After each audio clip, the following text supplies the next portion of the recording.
Jo, tai bus dar geriau. Dar geriau. Tai va, tai... Ką tai jau mes jau tęskit. Ne, tai mes iš naujo pradėsim. Pradėkit. Tai reikia to, kaip To. 3, 2, 1, Va dabar. cut. Va dabar man. Ir... Tikiuosi nesudaužė ekranų, tai kokiu. Gerai. Tai aš socialiniuose tinkluose iš specialistų labai matau dažnai tokią nuomonę, kad jie savo paslaugas parduoda iš to kampo, jog klientam pasieks gerų rezultatų be mokamos reklamos. Žodžiu, nereikės investuoti į mokamą reklamą, viskas bus taip gerai su organiniu turiniu, kad nereikia dėti jokių pinigų. Bet aišku, už paslaugos specialistai moka ir taip toliau. Žodžiu, investuoti į organinį turinį. Tai kaip tu, Mariau, galvoji, ar čia geras požiūris specialistų ar ne? Nu, aš visų pirma visada galvoju, kai kas nors, specialistai sako, kad kažkas geriau negu kažkas kitas, tai jie turi savo kažkokį asmeninį truputėlį tame interesą, parduoti savo paslaugas galbūt. Ir nebūtinai yra tai, 100% objektyvu mane, nes galbūt koks nors reklamos specialistas atvirkščiai sakytų, kad negaišk ten laiko ir pinigų ant organinių paustų, nes, išleidai pinigų, gavai tą ryčą, gavai paspaudimus, matai, kiek kainavo paspaudimas, pasimatuoji. Tai kiekvienas turėtų, savo tokią poziciją turbūt tvirtą toj situacijai, bet aš galvoju, kad nebūna, juoda arba balta. Tai yra daug labai tų atspalvių, 50 pilkų atspalvių. Organikus ir mokamos. Juoda ir balta. Tai man taip atrodo, čia irgi tas pats yra, kad man organika, kas tai yra, tai, tiesiog organiniai jūsų paustai, turinys, socialiniuose tinkluose, Instagrame, TikTok'e, Facebook'e, kituose. Tai jis visų pirma yra jūsų tokia laisva forma komunikacija ir jūsų brando galbūt, kaip sakyti, visas brandingas, jūsų sklaida, jūsų prisistatymas, auditorijai, jisai nebūtinai turi parduoti, bet jis labai daug ką pasako apie jūs, ir jisai gali, jūs galite kažkokią savo istoriją per tai papasakoti, pritraukti, sekėjus, kurie, galbūt followins jūs ne dėl to, kad, jiems patinka jūsų produktai, bet jiems bendrai, fainai, žmogus, kuria kažkokį savo verslą ir komunikuoja apie tai. Ir paskui jisai taip nejučia visai pradeda toks darytis fanas, to žmogaus ir nori iš jo nusipirkti jo produktus. Tai šitas savaime yra labai geras dalykas, bet faktas, jeigu mes pasinaudosim tarkim, Metos algoritmo, Instagramų, Facebook'ų ir mokama reklama, mes dar labiau tą pastiprinsim dalyką ir mes tada per labai trumpą laiką, įdėję ten kažkokią papildomą pinigų sumą, galime padidinti tiek tą pasiekiamumą, tiek sugeneruoti daugiau kažkokio rezultato, negu organiškai mes lauktume, kol tas įvyks. Tai aš kažkaip visada žiūriu, kad tai yra, tiesiog dvi sesės, kurios pastoviai tarpusavį gali labai draugiškai gyventi. Jo, aš irgi taip manau, kad reikia apgalvoti ir organinius dalykus, ir mokamą reklamą tikrai ten negalvot, kad yra kažkoks blogis, su kuo man tekia susidurti iš asmeninės patirties, iš darbų su klientais. Tai pavyzdžiui, galiu papasakoti atvejį, grožio srityje dirba mergina ir jai reikia tiesiog gauti užklausas į socialinius tinklus ir užklausų pagalba ten tas registracijas rezervuoti laikus, žodžiu, grožio procedūrom. Tai ką mes darom, mes kuriam organinį turinį, tiesiog ten 3 kartus per savaitę išeina kažkoks turinio vienetas ir tada papildomai leidžiam meta reklamą, būtent, kad generuotų srautą į žinutes. Tiesiog į žinutes nukreipta, kad rašytų. Ir sėkmės atvejais tada atsitinka, nes jinai turi klientų 1,5 mėnesių į priekį. Tai tiesiog ir ta organika, ir mokama reklama suveikia kartu ir reikia mažiau tų organinio turinio pastangų galbūt įdėti, nes šiaip reikėtų tikrai daugiau to turinio, stories daryti įvairius ir taip toliau.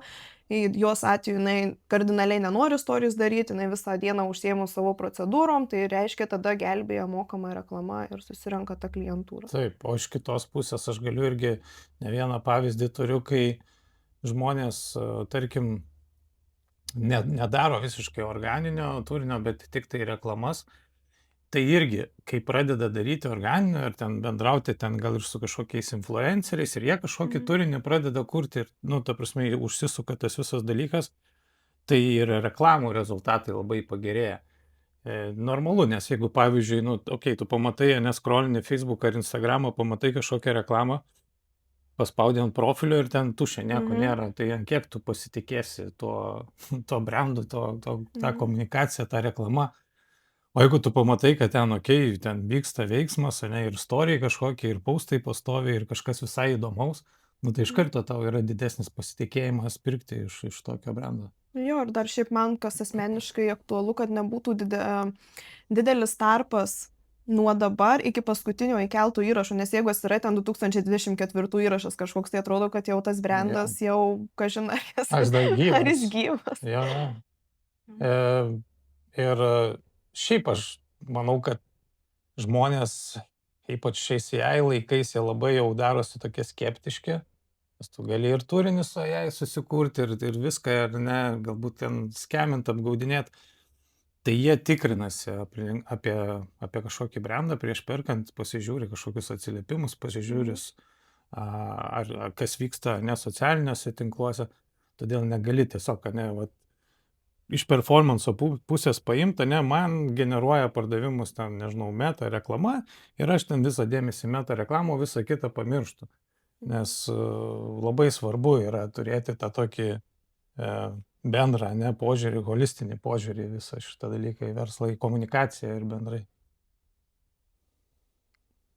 Tai va. Tai va. Tai ką mes čia taip, man atrodo, tokį bendrą turim nutarimą, kad nėra blogis ta mokama reklama, nereikia jos bijoti. Pavyzdžiui, man buvo labai keista, vienas klientas iš pradžių turėjo tokį požiūrį, kad jeigu mes niekam neįdomus organiškai, tai aš reklamos tikrai nepirksiu.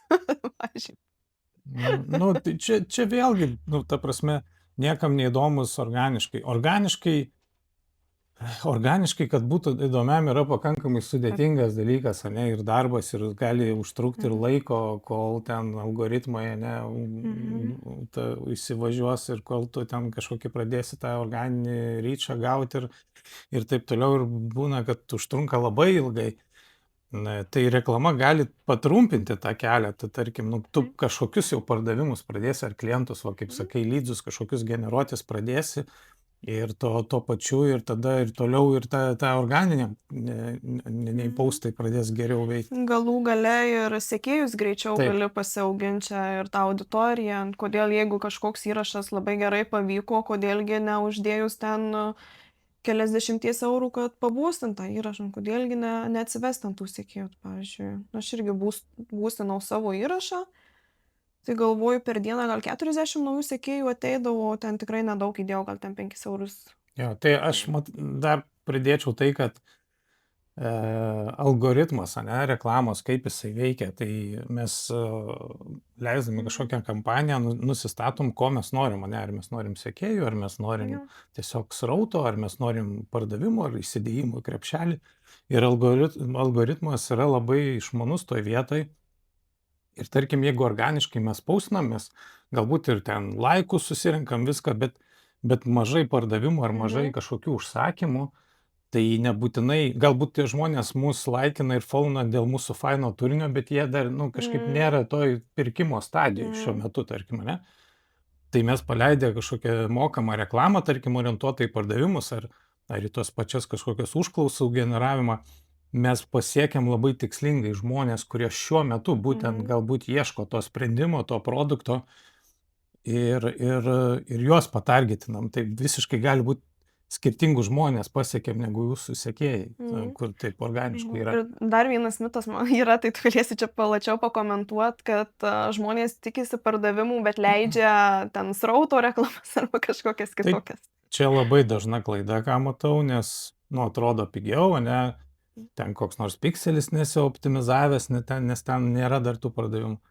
Bet čia yra mitas, čia visada reikia optimizuoti į tai, ko tau reikia, ne? Nes jeigu tu nežinau, optimizuosi ten srautą ar kažkokį įsidėjimą į krepšelį, kas atrodytų pigesnis tas srautas yra, bet tada ir gausi įsidėjimą į krepšelį, o ne pardavimą. Nes realiai žmonės yra, yra Facebook'e labai daug žmonių ir yra žmonių tipažas, kurie tik tai ateina į parduotuvę, ten kažką suspaudo ir įsideda į krepšelį, išeina ir beveik retai kada nors perka. Jie tokie window shoppers, kai aš vadinu. Nors atėjo, kažką pasižiūrėjo ir išėjo. Tai tokius ir gausi žmonės. Ir tada dažniausiai būna klausimas, pas mane labai daug dedasi į krepšelį, bet nieks neperka. Kokios reklamos ar pardavimai, ne, tai čia add to cart, žinai. Tai čia visada raginu, kad jeigu mes, pavyzdžiui, leisim kokias nors, nežinau, ryčio ar traffic ar srauto reklamas, tai mes ir gausim tą srautą, bet tikėtina, kad negausim pardavimų. Paspaudimai bus pigus, nes, daug pigesnė yra auditorija, kuri tik spaudžia, o neperka. Ir mes gausim tų pigesnių paspaudimų. Jeigu mes norim pardavimų, tai taip, paspaudimas bus brangesnis, bet jisai ir konvertuos gerai, tai reikia optimizuoti ant pardavimų. Jo, tai čia realiai kaip ir bet kokį turinio vienetą, bet ką keliant, tu pirmiausia turi turėti tikslą, ką tu nori su juo pasiekti. Ar tu ten pralinksmint, prajuokint, ar kad komentarus kažkokius paskatinti ir taip toliau. Nežinau, gal žiūrėtojai galėtų irgi pakomentuoti savo situaciją, kaip jiems sekasi, tarkim, tiek su organinė, tiek su reklama. Gal pastebėjo irgi kažkokių pokyčių, kai darė organinius postus ir pradėjo leisti reklamą ar atvirkščiai.